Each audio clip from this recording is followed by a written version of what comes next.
Classic stars who lost their children in tragic ways. YouTube. Transcripts. Classic Hollywood sold the world perfect smiles, bright lights, and happy endings. But behind some of those famous names were parents carrying losses no camera could hide. El Costello lost his little boy in a backyard accident and went on the radio the same day. Red Skeleton watched his young son fade from illness. Veronica Lake lost her newborn baby after a premature birth. And others faced tragedies that never truly left them. These are the classic stars who lost their children in the most heartbreaking ways. Veronica Lake, William Anthony Dedley, age 7 days, 1943. In 1943, she was the face of the moment, the famous peekaboo hairstyle, magazine covers, starring roles. And in that same year, something happened in her private life that newspapers reported in short, cold lines. According to press reports and later biographies, Veronica Lake tripped over a lighting cable on set and soon after she went into premature labor. Her baby boy, William Anthony Dedley, was born too early and placed in an incubator.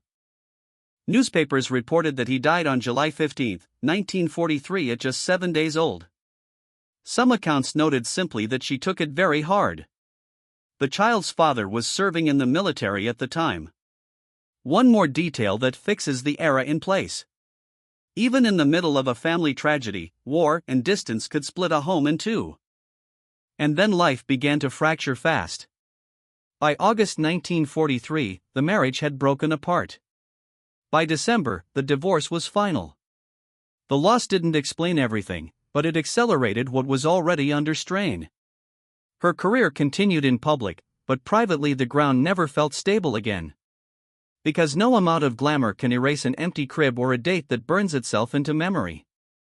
Charles Michael Br, age 21, 1965.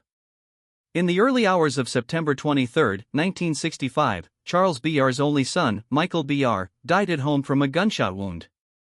He was 21 years old. Press reports at the time described the wound as self-inflicted. After that, the story immediately attracted noise and speculation, but for the family, there was only one reality. Their only child was gone. After a loss like that, a family doesn't stay the same. Even if the outside world still sees a respectable life, Br had the classic picture. A long marriage, a controlled public image, no constant scandals, and then the one thing you assume will outlive you, your child, is gone. When it's your only child, it isn't just losing a part of your life. It feels like losing the entire continuation of it. And then comes the second wave. The world tries to explain it for you. People build versions, motives, rumors, anything to turn the unbearable into a story that sounds tidy. But parents are left with one hard fact. Their son is gone, and no explanation changes the outcome. In Boyer's own timeline, this became a black mark you can't move past. From that point on, life isn't about returning to normal. It's about endurance and keeping your face steady while everything inside is scorched. Stan Laurel. Stanley Laurel, age 9 days, 1930. In 1930, Stan Laurel and his wife welcomed a baby boy named Stanley. He arrived about 2 months early and lived for only 9 days. In the records, it's written almost without detail because in that era, there often weren't many details to give. Medicine could reach a hard limit and families were left with nothing but the date. After a loss like that, a house doesn't return to normal. Grief doesn't move at the same speed for two people, and a marriage can start splitting quietly through blame, silence, exhaustion, and the kind of tension you can't explain to anyone outside the room. Laurel's divorce came later in the 1930s, but the death of a child is the kind of mark that never disappears from a family timeline. Publicly, Laurel kept doing what the world demanded: comedy, timing, pantomime, the precision of a gag that has to land. Privately, he lived with a fact that has no punchline and no fix. And in the studio era, that private reality was rarely allowed to surface. The machine needed the smile on schedule while the home carried the loss for the rest of the year and the rest of the life. Lely Dita, Sean Flynn, age 28, 1970, declared dead 1984. Errol Flynn's son, Sean Flynn, first tried acting, but he walked away from Hollywood and became a war photojournalist.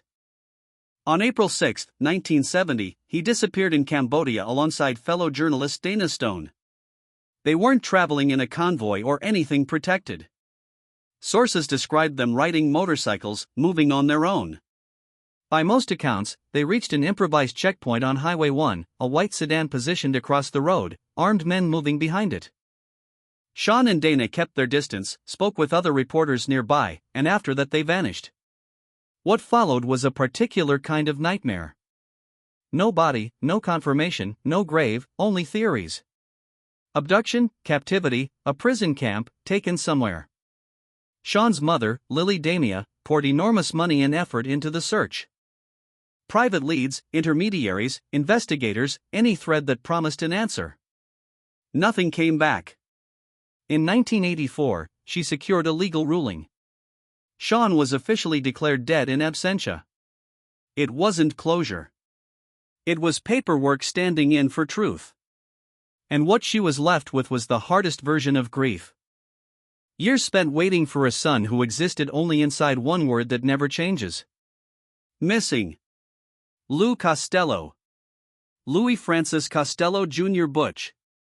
Age 1. 1943, on November 4, 1943, Lou Costello's one-year-old son, Louis Francis Costello Jr., known in the family as Butch, died after falling into the backyard pool at their home in Venice. Contemporary reports described it plainly as a tragic accident. No crime, no mystery, just an everyday moment that turned fatal. What happened next is the part people still struggle to process. That same day, Costello had a scheduled radio broadcast with his partner. The obvious options were on the table. Cancel, postpone, have someone fill in. He refused. Just hours after losing his son, he went on the air anyway. Later accounts of that broadcast say his partner spoke about the tragedy only after the program ended, as if the comedy had finished and reality finally caught up. The aftermath in situations like this is brutal in the most ordinary way. The house becomes a place where everything reminds you of what's missing. Work turns into a frame you cling to so you don't collapse in public. Costello remained a working comedian with applause, contracts, and a relentless schedule. But privately, the life behind the laughter was no longer the same. John Garfield. Catherine Kathy Garfield, age 6, 1945. John Garfield was the kind of actor who carried raw nerves on screen. Never a polished studio statue, always a man pushed to the edge.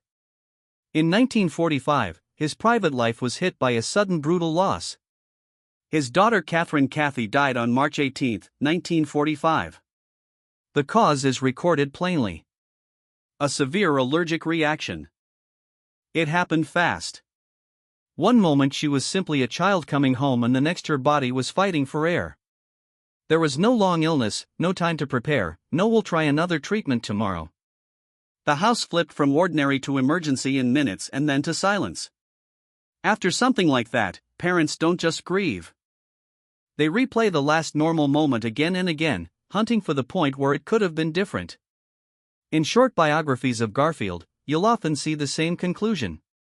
He never truly recovered from the loss. He kept moving, working, speaking, showing up, but something inside collapsed. And with everything else pressing on him in that era, public scrutiny, conflict, the political climate, his daughter's death became the blow that broke the feeling that life could ever be safe again. Roy Rogers and Dale Evans. Robin Rogers, age 1, 1952. Debbie Rogers, age 12, 1964. To the public, their family looked almost perfect. Bright image, faith, smiles, family-friendly shows. In real life, they lived through two devastating losses. Their biological daughter, Robin, was born with Down syndrome and serious heart problems. Not long before her second birthday, she came down with MS. Her condition worsened rapidly and she died. Described in sources as complications of the illness on top of her congenital health issues. After Robin's death, Dale Evans wrote the book Angel Unaware. It wasn't a publicity move. It was a way to survive the loss and to put into words something many families were pressured to hide in that era, that this child was loved and her life mattered. Then came 1964 and a different kind of tragedy.